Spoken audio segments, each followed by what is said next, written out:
జై శ్రీరామ్ కృష్ణం వందే జగద్గురు 10,116 మందితో భగవద్గీత పారాయణం వినడానికి చాలా అద్భుతంగా ఉంది కదండి. ఈ అద్భుతమైన కార్యక్రమము ఎక్కడ జరుగుతోంది, ఎప్పుడు జరుగుతోంది, ఎవరి ఆధ్వర్యంలో జరుగుతోంది, అసలు ఎందుకు చేస్తున్నారు ఈ కార్యక్రమం, ఈ 4 పాయింట్లు నేను చాలా క్లియర్గా చెప్తానండి. ఈ వీడియో చివరి వరకు చూసి ఈ వీడియోని మీ గ్రూప్లలో షేర్ చేయాల్సిన బాధ్యత మాత్రం ఖచ్చితంగా ఉంది.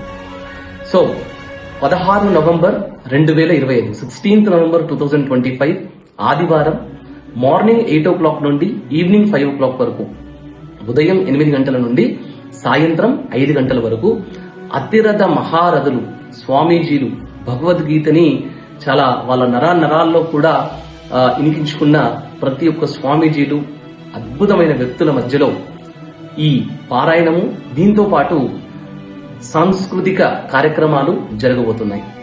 ఈ కార్యక్రమంలో భాగంగా మార్నింగ్ బ్రేక్ఫాస్ట్ అలాగే మధ్యాహ్నం లంచ్ కూడా వాళ్ళు అరేంజ్ చేశారండి. రెండవది ఎక్కడ జరుగుతుంది ఈ కార్యక్రమము?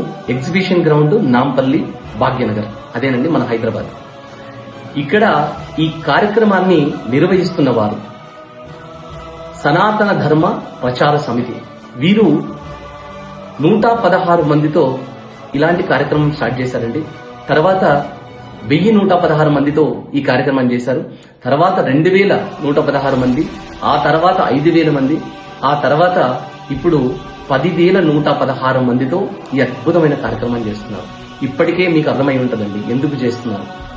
ఈ సనాతన ధర్మ ప్రచార సమితి అనే ఈ ధర్మాత్ములంతా కూడా భగవద్గీతని పారాయణంలో నుండి స్లోగా భగవద్గీత విద్యకి దీన్ని తీసుకెళ్తున్నారండి. ఇలాంటి అద్భుతమైన కార్యక్రమాలు జరిగి తీరాల్సిందే. చూడండి, కలియుగంలో సెకండ్ ఫేజ్ కి ఎంటర్ అయిపోయాం. జరుగుతున్న ఘోరాలు, మారణ హోమాలు, ప్రకృతి వినాశనాలు, ఇవన్నీ కూడా చాలా ఘోరాతి ఘోరంగా జరుగుతున్నాయండి. సో దయచేసి అర్థం చేసుకోండి, భగవద్గీతని తీసుకెళ్లి 2 ప్లేసెస్లలో యూజ్ చేస్తున్నారు. ఒకటి, కోర్టులో తప్పు చేసిన వాడికి ప్రమాణం చేయడానికి ఒక దగ్గర యూజ్ చేస్తున్నారు. లేదంటే ఎవరో చనిపోతే ఆ శవాన్ని తీసుకెళ్లేటప్పుడు దారిలో యూజ్ చేస్తున్నారు. ఎంత అన్ఫార్చునేట్ అండి, ఎంత దురదృష్టకరం. అదే భగవద్గీతని వేరే కంట్రీలన్నీ కూడా, వేరే దేశాలన్నీ కూడా దీన్ని ఎలా యూజ్ చేయాలనేది వారి స్కూళ్లలో, వారి కాలేజెస్ లో పెట్టుకుంటున్నారు. సో దయచేసి అర్థం చేసుకోండి, సాక్షాత్తు పరమాత్మ మనందరికీ కూడా కలియుగంలో అందించిన ఒక వజ్రం లాంటి గీత భగవద్గీత అండి. సో దయచేసి అర్థం చేసుకోండి, ఈ భగవద్గీత పారాయణం కనుక పారాయణంలో నుండి విద్యలోకి గనక వెళితే మన నెక్స్ట్ జనరేషన్ కి మనం ఏం చెప్పాలనుకుంటున్నామో, మన ప్రభుత్వాలకు ఏం చెప్పాలనుకుంటున్నామో అనేది క్లియర్ గా అర్థమవుతుంది. సో అందుకని దయచేసి ఈ వీడియోని ప్రతి ఒక్కరికి షేర్ చేసి కింద ఉన్న లింక్ తో రిజిస్ట్రేషన్ చేసుకుంటే ఎంతమంది వస్తున్నారు అనేది వాళ్ళకు క్లారిటీ ఉంటుందండి. సో దానికి తగ్గ అరేంజ్మెంట్స్ వాళ్ళు చేసుకుంటారు.